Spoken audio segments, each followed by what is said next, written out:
Okay sir. Medak జిల్లా రైతులందరికీ కూడా నమస్కారం.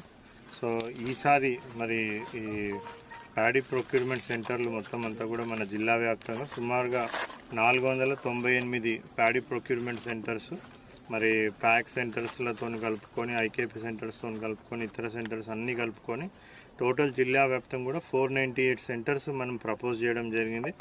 మరి దాంట్లో ఆల్రెడీ మనము ఈ పాటికే 430 సెంటర్లు ఆల్రెడీ ఓపెన్ చేయడం జరిగింది. సో జిల్లా వ్యాప్తం కూడా ఇప్పుడు 430 సెంటర్స్ కూడా మొత్తం అన్ని ఇన్ఫ్రాస్ట్రక్చర్ ఫెసిలిటీస్తోనే, అంటే అక్కడ మొత్తం టార్పాలిన్ షీట్స్ కానివ్వండి, వేయింగ్ మిషన్స్ కానివ్వండి, మాయిశ్చర్ మీటర్స్ కానివ్వండి, సో ప్యాడీ క్లీనర్స్ కానివ్వండి, ఇవన్నీ కూడా మొత్తం అన్నీ కూడా టోటల్గా అవైలబుల్ పెట్టడం జరిగింది. సో ఆ రైతులందరూ కూడా ఈ అవకాశాన్ని సద్వినియోగం చేసుకొని మరి ఈ ప్యాడీ ప్రొక్యూర్మెంట్ సెంటర్లో వరి కొనుగోళ్ళని వాళ్ళందరూ కూడా ప్రారంభించుకోవచ్చు.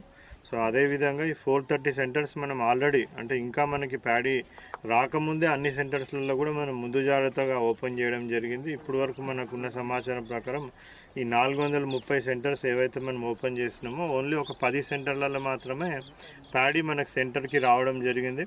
మరి 10 సెంటర్లలో కూడా ఇంకా మనకి మాయిశ్చర్ అన్నది మనది ఎంతైతే రిక్వైర్డ్ లిమిట్ ఉంటుందో సో దాన్ని ఇంకా కూడా రీచ్ కాలేదు. మరి ఆ మాయిశ్చర్ వచ్చిన వెంటనే మరి వీళ్ళన్నిటికీ కూడా ప్రొక్యూర్మెంట్ చేయడం జరుగుతుంది. సో ఈ సెంటర్స్లో అన్నిటికీ కూడా మనము మిల్స్కి కూడా ట్యాగింగ్, సో అవన్నీ కూడా ఇవ్వడం స్టార్ట్ అయ్యింది. సో ఆన్లైన్లో కూడా మనకి ఎంట్రీ చేసేది కూడా మొత్తం స్టార్ట్ అవుతూ ఉంది. సో ఇంకొక 1 వీక్లో చాలా ఫుల్ ఫ్లెజ్గా మన జిల్లా వ్యాప్తం కూడా ఈ వరి కొనుగోలు అనేది కూడా ప్రారంభమవుతుంది.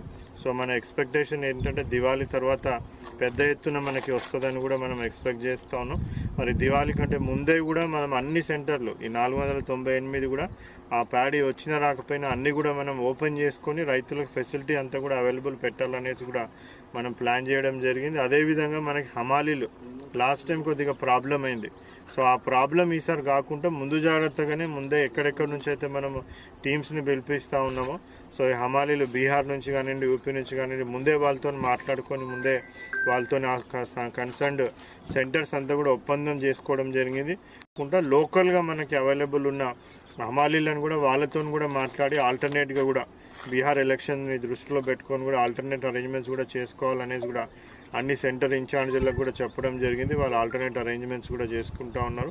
సో అన్ని రిక్వైర్మెంట్స్, సో మాయిశ్చర్ మీటర్ దగ్గర నుంచి మనకి వేయింగ్ మెషిన్ కానివ్వండి, క్లీనర్స్ కానివ్వండి, సో టార్పాలిన్ షీట్స్ కానివ్వండి, గన్నీ బ్యాగ్స్ కానివ్వండి, సో లారీస్ ట్రాన్స్పోర్టేషన్కి కానివ్వండి, అన్ని ఫెసిలిటీస్ కూడా మనం ప్యాడీ ప్రొక్యూర్మెంట్ సెంటర్లో అవైలబుల్ పెట్టడం జరిగింది.